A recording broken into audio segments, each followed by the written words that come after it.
If you've never built an engine before, do me a favor right now. Go on Marketplace, go find yourself a motor. Could be an LS, it should be an LS, small block Chevy, a Honda motor, something that's easy to learn on. Don't spend a lot of money on it. It doesn't even really matter if it runs. It might even be a better experience if it doesn't run. Maybe a blown up motor. You might be able to get one for free. Drag it home, take it apart.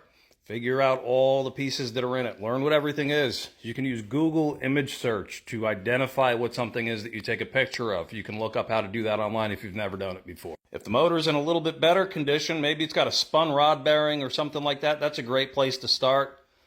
Put it back together. Put it back together with new parts. Replace the parts that look worn out. Don't replace it. It doesn't really matter. The important thing is that you learn how to put the thing back together. Learn how all the torque specs work and all that. You might feel like you're wasting time or money putting something together that's not going to run, but it's not a waste of time and money because that's how you learn things. You're not going to do it perfect the first time anyway, so start off with something that maybe isn't going to run. That's pretty much how I learned when I was a kid.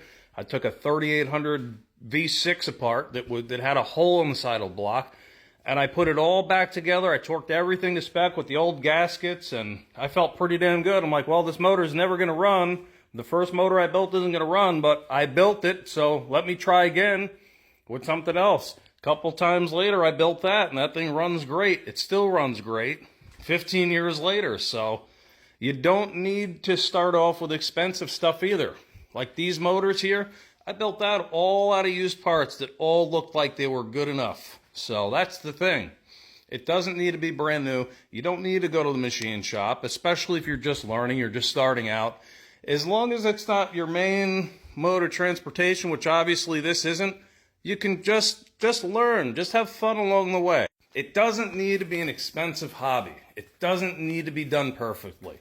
Just get out there, turn some fucking wrenches, and have fun and learn.